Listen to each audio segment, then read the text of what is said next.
Bonjour à tous et bienvenue sur la première chaîne d'actualité quotidienne qui parle de NFT et de jeux blockchain. Vous le savez, c'est tous les jours, ça dure un petit quart d'heure et c'est pas encore fait, pensez à vous abonner à la chaîne. Alors aujourd'hui, je vous parlerai entre autres choses d'un top 5 des jeux blockchain à venir les plus hypés. Et qui dit projet à venir dit aussi opportunité, à la fois en tant que gamer et investisseur. Donc on va voir ça ensemble. Juste avant bien sûr, je vous présente le partenaire de la vidéo du jour. Le partenaire aujourd'hui c'est Crypto News. Vous le savez, c'est un site d'actu quotidien sur donc les cryptos et aussi les NFT. C'est gratuit, c'est dispo en français et dessus, outre les actus donc de tous les jours, vous retrouvez aussi pas mal de ressources très intéressantes, des guides, des vidéos, des comparatifs entre différents exchanges, des outils et des articles plus complets sur les projets du moment, bref, un vrai tout en un. Allez faire un tour dessus, vous retrouvez le lien de Crypto News en description et en commentaire épinglé. Rapidement ensuite, et comme tous les jours, le petit récap du marché NFT. Vous l'avez vu, les cryptos sont dans le rouge aujourd'hui. Le marché NFT, évidemment, y suit aussi. On repasse malheureusement en dessous des 70 milliards qu'on avait eu tant de mal à atteindre ces derniers jours, avec en plus là très peu de volume, à peine 11 millions. Bref, retracement global, mais bon, si on prend un peu de recul et qu'on regarde sur la semaine, on voit que la semaine côté NFT a été très verte. Ici, on est sur Ethereum et il nous reste quand même des plus 20%, 30% sur la semaine sur des grosses collections. Pareil aussi côté Solana, avec un plus 13% pour Tensorians sur la semaine, plus 30% pour Clenosaur, une collecte que j'aime beaucoup et dont je parle régulièrement, évidemment, et des collectes qui ont pop comme ça de nulle part, comme par exemple les WIF Hoodies, qui se font quasiment un 170%, et les Bodogos, une ancienne collecte dont le fondateur est très actif sur les réseaux et qui se tape le luxe de faire un plus 100% sur la semaine, donc un x 2 en somme. Côté NFT ordinal, côté Bitcoin, pareil aussi sur la semaine, c'est que du vert, donc prenons la journée d'aujourd'hui comme étant un petit temps mort, un petit temps de pause, avant donc plus d'effervescence, en bien ou en mal. Demain, il y aura une très grosse journée, mais ne l'oublions pas, pendant que nous, on se repose, pendant que le marché retrace, on a des baleines qui continuent à accumuler. Ici, on est sur la collection NFT Pudgy Penguins.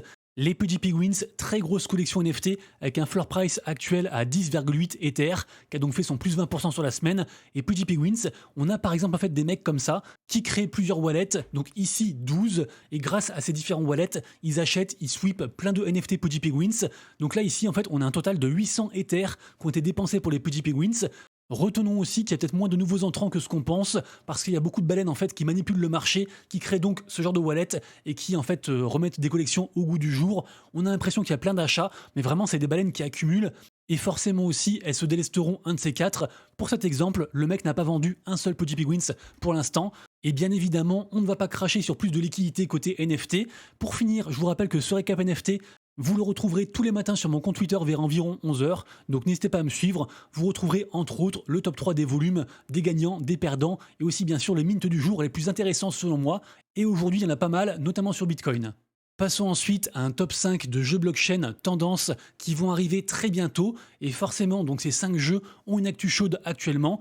C'est le but de la chaîne, hein, ça reste une chaîne d'actu. Et on commence par un jeu, en fait j'en ai brièvement parlé hier, dans ma vidéo dédiée à l'affaire Telegram, parce que vraiment c'était un très gros truc.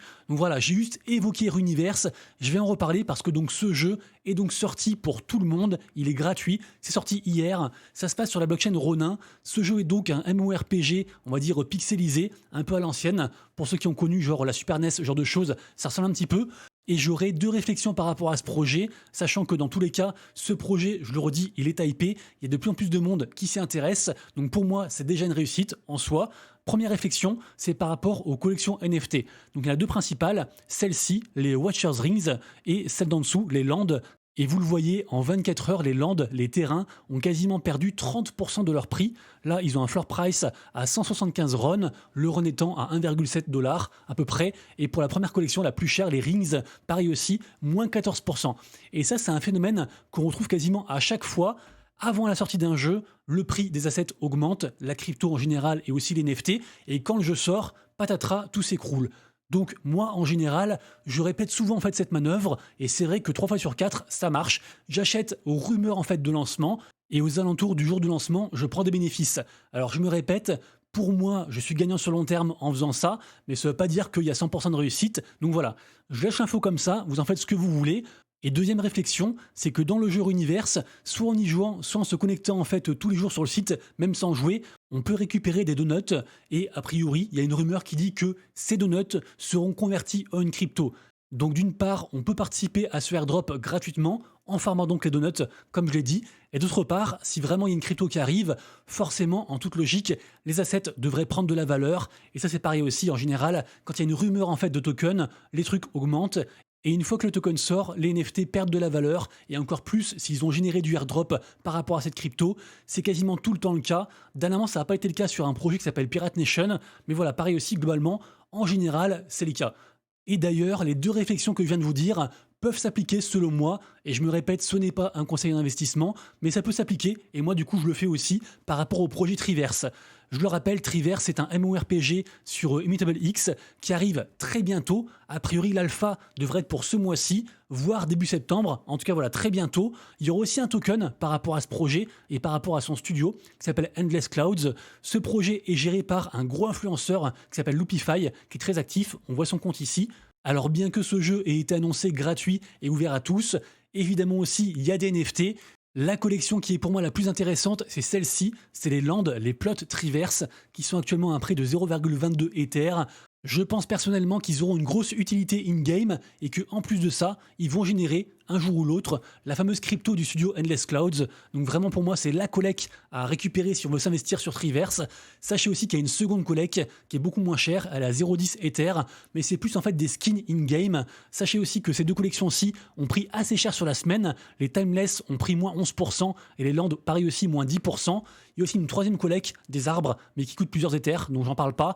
Et vu que le jeu arrive dans les jours, dans les semaines qui arrivent, et qu'en plus il y a une baisse, ça peut être un bon moment, ça peut être une belle opportunité. Même si je me répète bien sûr, ce n'est pas un conseil en investissement, et ça se trouve demain Triverse c'est mort et ça n'existe plus bien sûr. Troisième jeu de cette vidéo, le jeu Pixelmon. Quelques images. Alors vous inquiétez pas, en vrai les images actuellement à l'écran, c'était les images d'il y a environ je crois 2 ans, un truc comme ça. À l'époque, ce projet était une grosse arnaque. Depuis le projet a été racheté par un mec complètement clean, ils ont levé plein d'argent et au final maintenant en fait le projet a pris énormément d'ampleur, vraiment. Maintenant ça ressemble plus à ça, ils ont différents projets, ils ont une très grosse commu.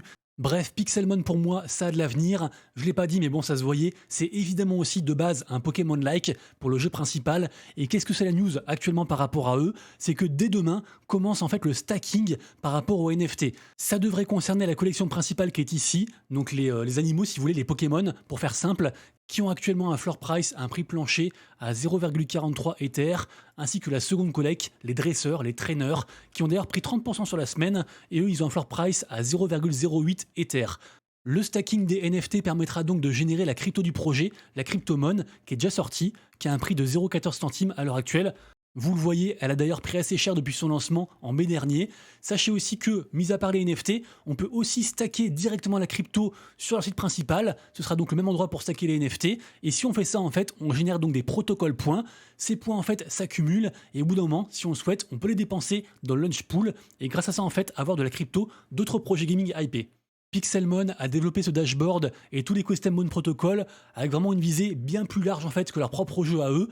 Donc pour moi c'est un très gros truc et par rapport à leur jeu, bah écoutez pour l'instant on n'a pas de date, on a vu pas mal d'images mais pour l'instant on attend encore. Donc il est encore temps bien sûr de s'y intéresser, voire d'investir, de cumuler la crypto, de cumuler les protocoles points, voire les NFT.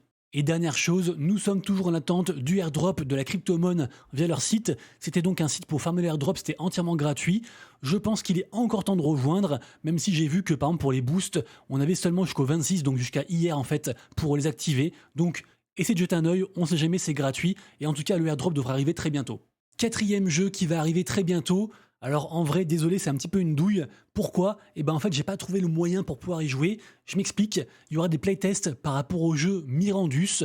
Les playtests passeront donc du 27 août au 30 août, donc pendant 3 jours. Ce jeu est censé être le jeu phare de Gala Games.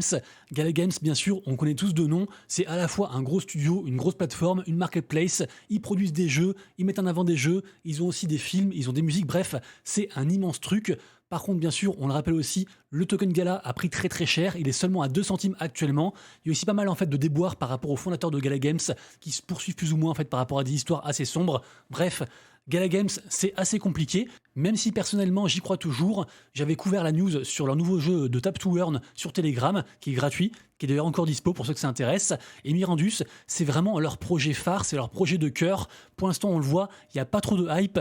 Et malheureusement, pour y jouer, il faut forcément en fait être holder d'un NFT qui s'appelle Exemplar. Et quand je suis allé voir, malheureusement, en fait, ces NFT-ci, ils sont pas disponibles. C'est marqué en fait sold out pour tous les NFT. Ce que je peux vous dire, c'est que si vous croyez à Gala Games, renseignez-vous également sur Mirandus et jetez un œil aussi pareil aux critiques et aux retours des joueurs qui eux ont pu tester en fait ce projet pendant donc ces quelques jours à partir d'aujourd'hui.